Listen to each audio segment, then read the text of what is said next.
कहानी की शुरुआत में ईरान के एक फैमिली कोर्ट का जज सिमिन और नादिर नाम के एक कपल से उनकी तलाक की अर्जी को लेकर सवाल जवाब कर रहा होता है। जज सिमिन से पूछता है कि उसने तलाक की अर्जी किस लिए लगाई है। क्या उसका पति नादिर नशा करता है, उसके साथ मारपीट करता है या फिर उसे जेब खर्च के पैसे नहीं देता। लेकिन सिमिन जज को बताती है कि इनमें से कोई भी वजह नहीं है, बल्कि नादिर तो एक बहुत अच्छा इंसान है। वो तलाक इसलिए चाहती है क्योंकि नादिर उसके साथ विदेश जाने को तैयार नहीं है, जबकि ये फैसला उन दोनों ने मिलकर लिया था। लेकिन जब वीजा एक्सपायर होने में सिर्फ 40 दिन बचे हैं तो अब वो मना कर रहा है। अगर वो उसके साथ चलने को तैयार हो जाता है तो वो अभी के अभी अपनी तलाक की अर्जी वापस ले लेगी। जज अब नादिर से पूछता है तो वो कहता है कि अपने बूढ़े बीमार बाप को इस हालत में छोड़कर वो कैसे जा सकता है, जिन्हें अल्जाइमर यानी भूलने की बीमारी है और जो ठीक से चल फिर भी नहीं सकते। उनकी देखभाल के लिए हर वक्त एक आदमी की जरूरत रहती है। इस पर सिमिन कहती है कि अल्जाइमर की वजह से उसके फादर ये तक भूल चुके हैं कि नादिर उनका बेटा है, तो उनकी देखभाल नादिर करे या कोई नौकर, इससे क्या ही फर्क पड़ता है। ये सुनकर नादिर गुस्से से भड़क जाता है और जज के सामने ही उन दोनों में बहस शुरू हो जाती है। नादिर कहता है कि वो नहीं जानते तो क्या हुआ, मैं तो जानता हूँ कि वो मेरे बाप है, इसलिए मैं उन्हें किसी और के भरोसे छोड़कर कहीं नहीं जाऊंगा। तुम्हें अगर मेरे साथ नहीं रहना तो तुम जा सकती हो, मैं तलाक पर साइन करने को तैयार हूँ। सिमिन कहती है कि उसे अपने बाप की तो फिक्र है, लेकिन अपनी 11 साल की बेटी के फ्यूचर की कोई परवाह नहीं है। इस पर जज उससे पूछ बैठता है कि इस देश में जो बच्चे रह रहे हैं क्या उनका कोई फ्यूचर नहीं है। ये बात सुनकर सिमिन चुप हो जाती है तो जज उससे कहता है कि बच्ची के लिए यही बेहतर रहेगा कि वो विदेश में केवल माँ के साथ रहने की बजाय यहाँ माँ बाप दोनों के साथ रहे। जज अब ये कहकर तलाक की अर्जी को रिजेक्ट कर देता है कि सिमिन के पास नादिर से तलाक लेने की कोई ठोस वजह नहीं है और उन दोनों को वापस घर जाकर साथ में खुशी खुशी रहने की सलाह देता है। इसके बाद वो दोनों घर लौट आते हैं, लेकिन सिमिन बहुत गुस्से में होती है और अब वो भी अपने माँ बाप के घर जाने के लिए अपना सामान पैक करने लगती है। वो अपनी बेटी तारमे से भी चलने के लिए कहती है, लेकिन तारमे गर्दन झुकाकर खामोश हो जाती है। सिमिन उसके इनकार को समझ जाती है कि तभी नादिर के बीमार फादर सिमिन को अपने पास बुलाते हैं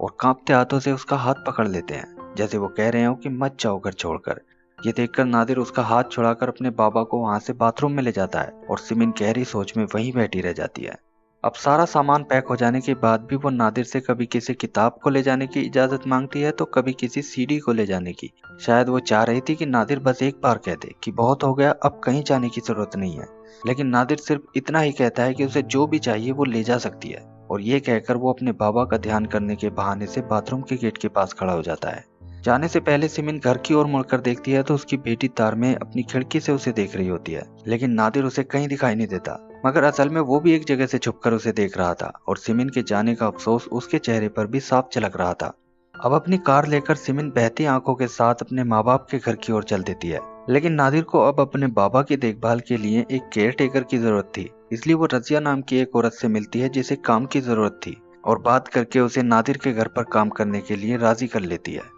इस तरह अगले दिन रजिया अपनी 6 साल की बेटी को साथ लेकर काम पर पहुंच जाती है, लेकिन पहले ही दिन नादिर के बाबा अपने कपड़ों में ही पेशाब कर लेते हैं, जो कि रजिया के लिए बहुत ही मुश्किल का सबब बन जाता है, क्योंकि वो एक बहुत ही धार्मिक औरत होती है और किसी गैर मर्द को छूना भी गुनाह समझती है। ऐसे में वो उनके कपड़े कैसे बदलवाए, ये सोचकर वो किसी से सलाह लेने के लिए फोन करती है तो उसे पता चलता है कि 80 साल के बीमार बुजुर्ग की देखभाल में उस पर कोई गुनाह नहीं होगा। दरअसल काम करना रजिया की मजबूरी है, क्योंकि नौकरी छूटने के बाद से उसका पति सिर से पांव तक कर्ज में डूबा हुआ है और जब कर्जदारों ने उसे पुलिस से उठवा दिया तो उसकी गैर मौजूदगी में कुछ पैसे कमाने के लिए वो काम करने निकल पड़ी, वरना उसका पति हो जाए तो उसे कभी काम पर नहीं जाने देता, क्योंकि रजिया 4 महीने की प्रेग्नेंट भी है। दोपहर के बाद नादिर अपनी बेटी तारमे के साथ वापस आता है तो तब तक तारमे की टीचर भी उसे ट्यूशन देने के लिए घर पर आ गई थी, जिन्हें रजिया की बेटी की बातों से उसकी प्रेगनेंसी का पता लग जाता है और वो जांच कराने के लिए उसे अपनी जान पहचान की एक डॉक्टर का नंबर दे देती है। तभी किचन से बाहर आकर नादिर रजिया को उसके आज के पैसे देता है, जिसके बाद वो अपनी बेटी के साथ अपने घर चली जाती है। अगले दिन फिर से रजिया काम पर आती है और जब वो घर की साफ सफाई कर रही होती है तो देखती है कि नादिर के बाबा अपने रूम में नहीं है। अपनी बेटी को घर में छोड़कर वो उन्हें बाहर ढूंढने जाती है तो एक जगह वो उसे दिख जाते हैं, जो एक तेज ट्रैफिक वाली सड़क को पार करने की कोशिश कर रहे होते हैं। अब यहाँ से सीन कट होता है और जब नादिर अपनी बेटी के साथ घर आता है तो उसके बाबा उसे सही सलामत घर पर ही मिलते हैं, लेकिन आज जब रजिया घर जा रही होती है तो बस में उसे चक्कर आ जाते हैं। तीसरे दिन वो फिर से काम पर आती है, लेकिन आज उसकी तबीयत कुछ ठीक नहीं लग रही होती। अब दोपहर को नादिर अपनी बेटी के साथ काम से जल्दी वापस आ जाता है और जब वो घर आता है तो उसे दरवाजा बाहर से लॉक मिलता है। वो कार में से दूसरी चाबी लाकर दरवाजा खोलता है तो अंदर उसके बाबा पेट से नीचे बेहोश पड़े होते हैं और उनका एक हाथ बेड से बंधा होता है। थोड़ी देर बाद उन्हें होश आ जाता है तो नादिर अपने कमरे में आकर ड्रॉवर चेक करता है और अपनी बेटी तारमे से पूछता है कि यहाँ थोड़े से पैसे रखे थे, क्या उसने देखे हैं। तारमे मना कर देती है तो नादिर को लगता है कि रजिया कहीं उसके घर में चोरी करके तो नहीं भाग गई, जबकि असलियत ये होती है कि घर से जाते वक्त सिमिन ने वो पैसे कुछ सामान लाने वाले डिलीवरी बॉय को दे दिए थे, लेकिन नादिर को इस बारे में कुछ मालूम नहीं होता। इतनी देर में रजिया अपनी बेटी के साथ वापस आ जाती है तो नादिर उस पर आग बबूला उठता है कि वो एक बूढ़े बीमार आदमी को इस तरह बांधकर कहाँ गई थी। रजिया घबराते हुए उसे बताने लगती है कि वो किसी जरूरी काम से गई थी और कुछ ही देर में वापस आ गई। नादिर कहता है कि फिर उस कमरे से तुमने पैसे क्यों निकाले। अपने ऊपर चोरी का इल्जाम लगता देखकर रजिया उसे बहुत सफाई देती है और कुरान तक की कसम खाने लगती है। नादिर के लिए बात सिर्फ पैसे की नहीं थी, क्योंकि जो पैसे गायब हुए थे वो बहुत ज्यादा नहीं थे, लेकिन वो अपने पापा की वजह से बहुत गुस्से में था। वो रजिया की कोई बात नहीं सुनता और उसे जबरदस्ती घर से बाहर की ओर धक्का देकर दरवाजा बंद कर लेता है। अब नादिर की बेटी तारमे खिड़की में से देखती है कि रजिया घर से नीचे जाने वाली सीढ़ियों पर गिरी पड़ी है और उसकी बेटी जोर जोर से रो रही होती है। तभी ऊपर की मंजिल में रहने वाली एक लेडी आकर उसे उठाती है और अपनी कमर पकड़ते हुए रजिया वहां से चली जाती है। इसके बाद शाम को सिमिन नादिर को मिलने के लिए बुलाती है और बताती है कि रजिया की ननद फोन करके बता रही थी कि तुमने रजिया के साथ मारपीट की है, जिससे उसे अस्पताल ले जाना पड़ा।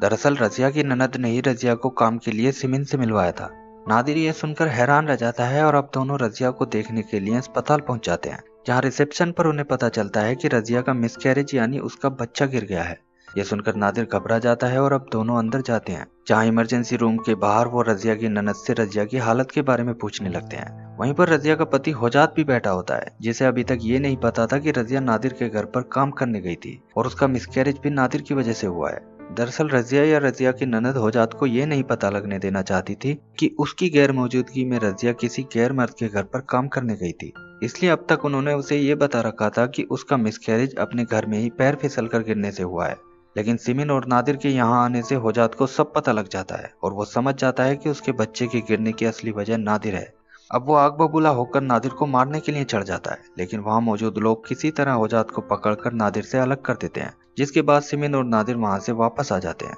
लेकिन होजात इस मामले को कोर्ट में ले जाता है और नादिर पर उसके बच्चे को मारने का केस लगा देता है। यही नहीं, वो जज के सामने ही रजिया पर भी चिल्लाता है कि उसकी गैर मौजूदगी में वो किसी अकेले मर्द के घर काम करने गई ही क्यों थी, जिसकी बीवी तक उसके साथ नहीं रहती। अब केस की सुनवाई शुरू होती है तो नादिर अपने बचाव में कहता है कि उसने जानबूझकर रजिया को धक्का नहीं दिया, वो बस उसे घर से निकालना चाहता था और अगर उसे मालूम होता कि रजिया प्रेग्नेंट है तो वो कभी ऐसा नहीं करता। जबकि रजिया कहती है कि नादिर को उसकी प्रेगनेंसी के बारे में पहले ही दिन पता चल गया था, क्योंकि जब वो तारमे की टीचर को अपनी प्रेगनेंसी के बारे में बता रही थी तो उस वक्त वो कुछ ही फीट दूर किचन में था। नादिर कहता है कि वो किचन में जरूर था, लेकिन उस वक्त वो अपनी ही मुसीबत और परेशानियों में उलझा हुआ था, उसने नहीं ध्यान दिया कि वो क्या बात कर रही है। सारी बातें सुनकर जज कहता है कि अगर ये साबित हो जाता है कि नादिर ने रजिया के प्रेग्नेंट होने का पता होते हुए भी उसे धक्का दिया था तो उसे 3 साल के लिए जेल जाना पड़ेगा। इस तरह नादिर को हिरासत में ले लिया जाता है और उसकी गिरफ्तारी की खबर सुनकर सिमिन घर पर आ जाती है, जिसे देखकर तारमे गुस्से में कहती है कि अगर वो घर छोड़कर नहीं जाती तो ये सब कभी नहीं होता।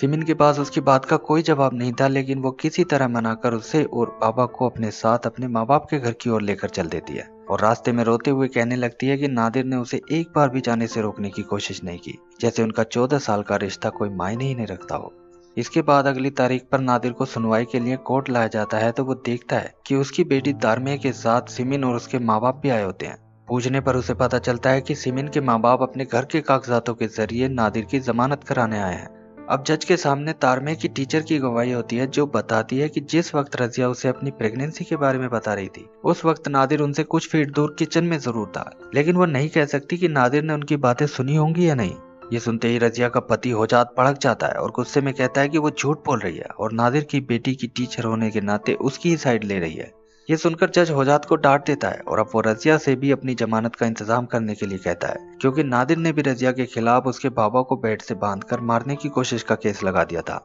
अब होजात आपे से बाहर हो जाता है और कहता है कि ये अमीर लोग पीटते भी हमें हैं, बच्चों को भी हमारे मारते हैं और अब केस भी हम पर ही लगा रहे हैं। जज बार बार उसे चुप रहने के लिए कहता है, लेकिन जब वो बोलता ही जाता है तो जज उसे 3 दिन की हिरासत में लेने का ऑर्डर दे देता है। ये सुनकर रजिया रोने लगती है और होजात को माफ करने की गुजारिश करते हुए कहती है कि बेरोजगारी और कर्ज के चलते वो बात बात पर गुस्से में आ जाता है। वो जज के सामने होजात की डिप्रेशन की दवाइयां दिखाने लगती है तो अब नादिर भी दरिया दिली दिखाते हुए जज से होजात को माफ कर देने की गुजारिश करता है, जिसके बाद जज उसे हिरासत में जाने से रुकवा देता है। इसके बाद नादिर को जमानत मिल जाती है तो उसकी बेटी तारमे उससे सिमिन को घर बुलाने के लिए कहती है। नादिर भी इसके लिए तैयार हो जाता है, लेकिन जब तारमे से उसे ये पता चलता है कि सिमिन ये कह रही थी कि नादिर को रजिया की प्रेगनेंसी के बारे में पहले से पता था, तो गुस्से में उसका मन एक बार फिर से बदल जाता है और वो सिमिन से बिना कुछ कहे अपने बाबा को लेकर घर वापस आ जाता है। अब पुलिस की एक टीम उस जगह की तफ्तीश करने आती है जहाँ से रजिया गिरी थी। नादिर उन्हें समझाने की कोशिश करता है कि अगर उसने रजिया को धक्का दिया भी था तब भी वो सीढ़ियों पर जाकर नहीं गिर सकती, क्योंकि दरवाजे के ठीक सामने रेलिंग लगी हुई है और सीढ़ियां दरवाजे के सामने से थोड़ा हटकर हैं। नादिर के ऊपर की मंजिल में रहने वाली लेडी भी कहती है कि उसे नहीं पता कि रजिया नादिर के धक्का देने से गिरी थी या अपने आप ही फिसल कर गिरी थी। वो जिस वक्त नीचे आई उससे पहले ही वो गिर चुकी थी। ये सब देखकर रजिया का पति होजात फिर से गुस्से में आ जाता है और नादिर के पड़ोसियों को भी झूठा बताकर उन पर नादिर की साइड लेने का इंतजाम लगाता है। अब रजिया अपनी बेटी को उसकी एक ड्राइंग बुक लेने के लिए नादिर के घर के अंदर भेजती है, तो अंदर वो नादिर को ये बात बता देती है कि उस दिन दरवाजा लॉक करके उसकी माँ एक डॉक्टर के पास गई थी, जिसे सुनकर नादिर को कुछ शक हो जाता है कि रजिया जरूर कुछ छुपा रही है। उसे लगता है कि होजात रजिया के साथ मारपीट करता होगा और इसी वजह से उसका मिसकैरेज भी हुआ होगा। अब वो एक बड़ी गलती कर बैठता है। वो तारमे की टीचर को फोन करके उससे उस डॉक्टर का नंबर मांग लेता है जो उसने रजिया को दिया था। तारमे भी नादिर की ये बात सुन लेती है और उससे पूछती है कि जब उसने रजिया और उसकी टीचर की बातें सुनी ही नहीं थी तो फिर उसे ये कैसे पता चला कि टीचर ने रजिया को डॉक्टर का नंबर दिया था। तारमे का ये लॉजिक सुनकर आखिरकार नादिर को कबूल करना ही पड़ता है कि उसे रजिया की प्रेगनेंसी के बारे में मालूम था, लेकिन वो उसे अपने झूठ बोलने की वजह भी समझाता है कि अगर उसने सच बोल दिया तो जज इस बारे में बिल्कुल भी नहीं सोचेगा कि रजिया का मिसकैरेज किसी और वजह से भी हो सकता है, वो बस सीधा उसको सजा सुना देगा। इसके बाद अगले दिन सिमिन तारमे से मिलने उसके स्कूल जाती है तो देखती है कि होजात तारमे की टीचर को झूठी बताकर उससे कुरान पर हाथ रखकर कसम खाने के लिए कह रहा होता है, लेकिन टीचर कसम खाने से मना कर देती है तो वो उसे धमकी देता हुआ वहां से चला जाता है। ये सब देखकर सिमिन और तारमे दोनों डर जाती हैं और सिमिन अब नादिर के पास आकर उससे बहस करने लगती है कि उसने अपनी बेटी को किन हालातों में झोंक दिया है और अब उसे स्कूल जाने में भी डर लगने लगेगा। नादिर भी गुस्से में कहता है कि वो उसकी तरह हालातों से डरकर भागने वालों में से नहीं है, वो ये साबित करके रहेगा कि रजिया का मिसकैरेज उसकी वजह से नहीं हुआ है। इस तरह उन दोनों में काफी बहस होती रहती है और जब इस बहस का कोई नतीजा नहीं निकलता तो सिमिन एक बार फिर तारमे से अपने साथ चलने के लिए पूछती है, लेकिन हर बार की तरह इस बार भी वो गर्दन झुकाकर मना कर देती है, जिसके बाद सिमिन झुंझलाकर वहां से चली जाती है। इसके बाद अगली सुनवाई पड़ती है तो नादिर को पता चलता है कि तारमे की टीचर ने अपनी गवाही बदल दी है, क्योंकि डॉक्टर का नंबर मांगने से तारमे की तरह ही टीचर को भी नादिर पर शक हो गया था कि उसने रजिया की प्रेगनेंसी वाली बात सुन ली थी। अब नादिर को अपने बचाव में एक और झूठ बोलना पड़ता है कि उसे डॉक्टर के नंबर वाली ये बात कल उसकी बेटी ने बताई थी। जज तारमे को गवाही के लिए बुलाता है तो उसे भी झूठ ही बोलना पड़ता है कि उसी ने कल नादिर को बताया था कि रजिया ने टीचर से डॉक्टर का नंबर मांगा था। तारमे कोर्ट में तो झूठ बोल देती है, लेकिन झूठ बोलने से वो भीतर ही भीतर टूट जाती है और उसका पूरा चेहरा आंसुओं से भीग जाता है। नादिर उसे रोते हुए देखता रहता है, लेकिन उसे चुप करने तक की उसमें हिम्मत नहीं थी। उधर लगातार कोर्ट कचहरी के चक्कर से सिमिन के मन में अपनी बेटी को लेकर चिंता होने लगती है। उसे लगता है कि अगर नादिर इस मामले में फंस गया तो वो 3 साल के लिए अंदर हो जाएगा, जिसका बुरा असर सीधा उसकी बेटी के फ्यूचर पर पड़ेगा। इसलिए वो रजिया के घर जाकर उसके पति को कुछ पैसे ऑफर करती है ताकि मामले का समझौता हो सके।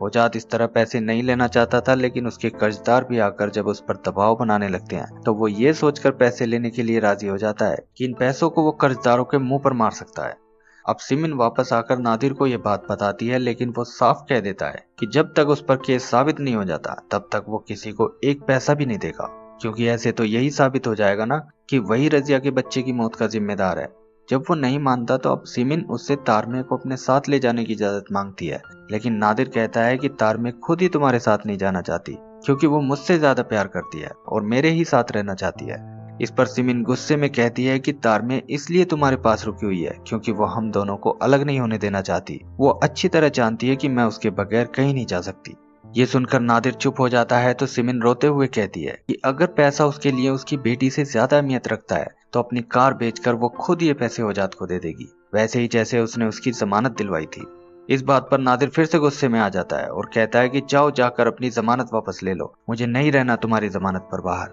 उसकी इन बातों पर सिमिन को बहुत तेज गुस्सा आता है और वो तारमे के ऊपर चिल्लाते हुए उसे जबरदस्ती अपने साथ ले जाने की कोशिश करने लगती है। ये देखकर नादिर भी तारमे से कहता है कि कोई बात नहीं, जब तक तुम्हारे एग्जाम नहीं हो जाते तब तक अपनी माँ के पास ही चली जाओ। उसकी ये बात सुनकर सिमिन नीचे कार में जाकर तारमेह का इंतजार करने लगती है, लेकिन ऊपर तारमेह बुरी तरह रोते हुए नादिर से कहने लगती है कि आप जाकर उन लोगों को पैसे क्यों नहीं दे देते, जिससे कम से कम उसकी माँ तो घर वापस आ जाएगी। नादिर कहता है कि उन लोगों को पैसे देने से तुम्हारी माँ के वापस आने का क्या लेना देना है, वो तो यहाँ रहना ही नहीं चाहती। इस पर तारमेह रोते और चिल्लाते हुए कहती है कि आज वो यहाँ वापस रहने ही आई थी। मैंने खुद देखा कि कार की पिछली सीट पर उन्होंने अपना सारा सामान रखा हुआ था। ये सच्चाई सुनकर नादिर हैरान और इमोशनल हो जाता है, लेकिन फिर भी वो तारमेह से कहता है कि अगर तुम्हें लगता है कि मैं ही गुनहगार हूँ तो कह दो अपनी माँ से वापस आने के लिए, मैं उन लोगों को पैसे देने के लिए तैयार हूँ। लेकिन तारमेह के जाने के बाद वो नीचे देखता है कि वो सिमिन से बिना कुछ कहे कार में उसके साथ बैठकर चली जाती है और वो उदास सा उसे देखता रह जाता है। इसी बीच एक अजीब बात होती है कि अपने पति से छुपकर रजिया सिमिन से मिलती है और कहती है कि उसे वो पैसे नहीं चाहिए। सिमिन हैरान होकर उससे पैसे न लेने की वजह पूछती है तो रजिया बताती है कि उसे शक है कि उसके मिसकैरेज की वजह नादिर है या कुछ और। वो बताती है कि नादिर के धक्का देने से वो सीढ़ियों पर से गिरी जरूर थी, लेकिन उससे एक दिन पहले जब वो उसके घर में काम कर रही थी तो उसके बाबा घर से बाहर तेज ट्रैफिक वाली सड़क पर निकल आए थे। जब वो उन्हें तेज रफ्तार गाड़ियों से बचाने पहुंची तो एक गाड़ी से उसे टक्कर लग गई थी, जिसके बाद उस रात उसे बहुत तेज दर्द हुआ था और इसके अगले दिन वो नादिर के बाबा को अकेला छोड़कर इसीलिए डॉक्टर के पास गई थी। सिमिन जब उससे कहती है कि ये बात वो होजात को क्यों नहीं बता देती तो रजिया कहती है कि अगर उसने होजात को अब ये बताया तो कहीं वो अपने आप को मार न डाले, क्योंकि बात अब बहुत आगे बढ़ चुकी है और होजात ने सब कर्जदारों से उनके पैसे लौटाने का वादा कर लिया है। लेकिन नादिर अगर ये पैसे देगा ही नहीं तो कर्जदारों के मुंह अपने आप ही बंद हो जाएंगे और फिर कोई बात ही नहीं होगी। वो सिमिन से उन्हें पैसे ना देने की रिक्वेस्ट करती है और कहती है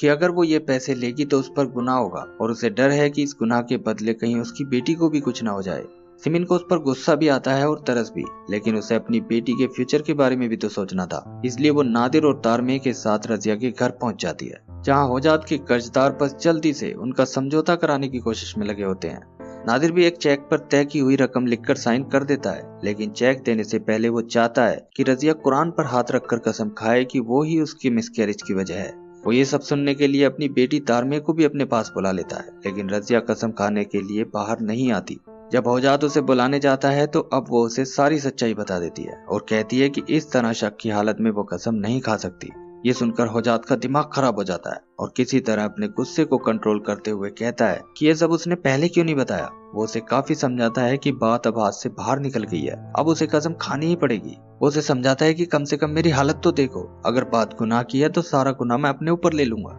लेकिन रजिया जब एक ही बात कहती रहती है कि इस गुनाह की वजह से कहीं उनकी बेटी को कुछ ना हो जाए तो होजात पागलों की तरह अपने आप को ही पीटना शुरू कर देता है और गुस्से में तेजी से घर से बाहर निकल जाता है। अब रजिया रोते हुए सबके सामने सिमिन के ऊपर चिल्लाकर कहती है कि मैंने तुमसे मना किया था कि मुझे ये पैसे नहीं चाहिए, फिर भी आखिर तुमने मेरा घर बर्बाद कर ही दिया। सिमिन उसे कोई जवाब नहीं देती और नजरें चुराने लगती है, लेकिन नजरें वो नादिर से भी चुरा रही थी, जो ये सब देख सुनकर गुस्से में उसे ही घूर रहा था, क्योंकि सब कुछ पता होते हुए भी ये पैसे दिलवाकर वो उसे दुनिया के सामने गुनाहगार साबित करने में लगी थी। अब वो सब चुपचाप वहाँ से वापस आ जाते हैं और इसके बाद अगले सीन में तारमेह को एक फैमिली कोर्ट के बाहर बैठे हुए दिखाया जाता है। थोड़ी देर में नादिर उसे बुलाकर अंदर ले जाता है, जहाँ जज तारमेह से कहता है कि उसके माँ बाप ने अब अलग होने का फैसला कर लिया है और उनकी तलाक की अर्जी कोर्ट ने अप्रूव भी कर दी है। अब ये फैसला तुम्हारा है कि तुम किसके साथ रहना चाहती हो। तारमेह की आंखों से आंसू बहने लगते हैं तो जज पूछता है कि क्या उसने अपना फैसला कर लिया है। तारमेह कहती है कि हाँ, लेकिन क्या उसे अभी बताना जरूरी है।